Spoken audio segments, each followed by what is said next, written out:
Assalamualaikum warahmatullahi wabarakatuh. Dalam kesempatan kali ini, saya akan mengimplementasikan apa yang sudah saya lakukan atau saya pelajari pada saat mengikuti diklat ataupun pelatihan yang dilaksanakan oleh Balai Besar Guru Penggerak Provinsi Jawa Tengah, yang mana pada kegiatan ini menggunakan tema penguatan pembelajaran berpusat pada peserta didik, yang mana pada pelatihan kali ini lebih ditekankan pada pembelajaran berdiferensiasi. Pembelajaran berdiferensi merupakan proses belajar mengajar di mana siswa dapat mempelajari materi pembelajaran sesuai dengan kemampuan, apa yang disukai, dan kebutuhan masing-masing dari peserta didik.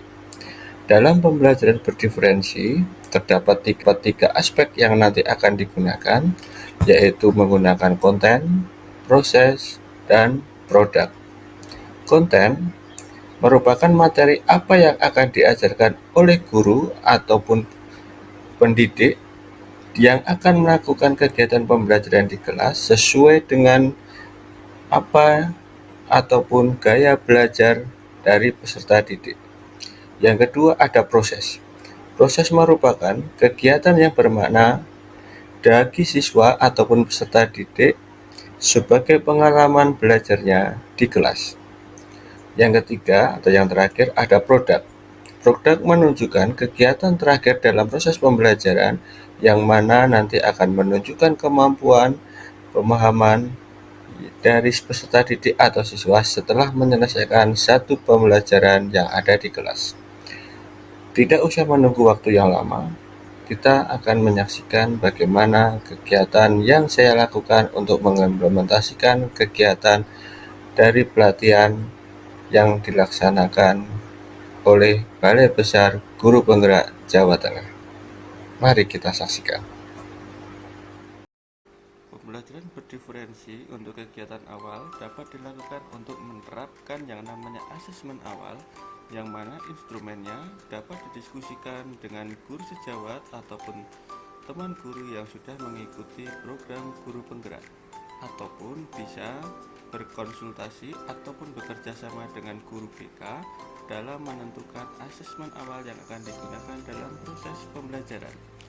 Setelah instrumen jadi, nantinya akan diberikan kepada peserta didik untuk dapat mengetahui karakteristik, latar belakang maupun gaya belajar dari masing-masing peserta didik yang nantinya akan dapat ditentukan dengan strategi ataupun metode pembelajaran. Berikut ini merupakan contoh hasil asesmen diagnostik atau asesmen awal yang nantinya dengan hasil seperti ini akan dapat dengan mudah menetapkan strategi ataupun metode pembelajaran.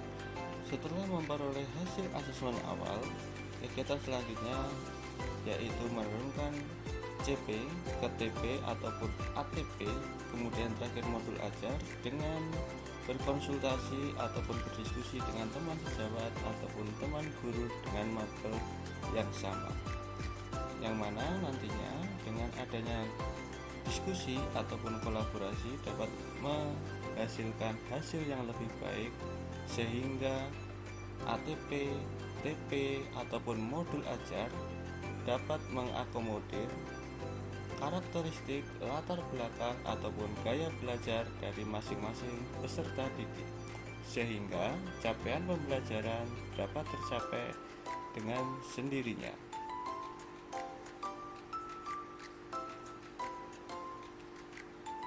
Berikut merupakan contoh TP, ATP, serta modul ajar yang sudah didiskusikan dengan teman ataupun guru sejawat bersama mapel sejarah.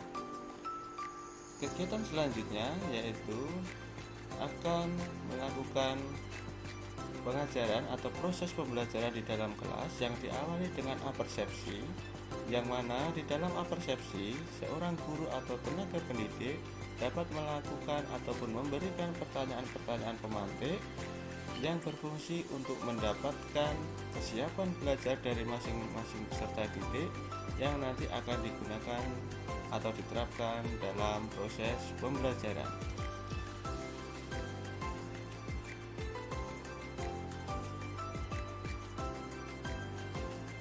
Setelah kegiatan apersepsi, nantinya guru dapat memberikan konten-konten pembelajaran baik bersifat ataupun menggunakan artikel, video, ataupun auditori sehingga dapat memanfaatkan gaya belajar dari masing-masing peserta didik, yang mana hal ini berfungsi supaya peserta didik dapat meningkatkan ataupun mengakomodirkan serta nyaman dalam proses kegiatan belajar mengajar yang dilakukan di dalam kelas.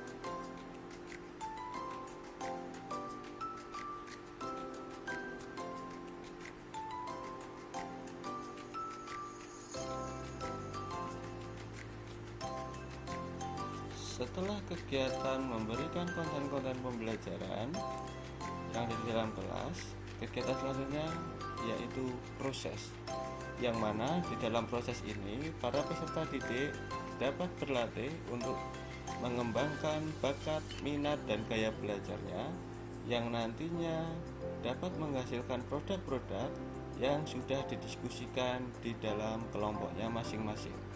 Kenapa menggunakan kelompok? Supaya mereka dapat menghargai keberagaman gaya belajar ataupun latar belakang dari masing-masing peserta didik.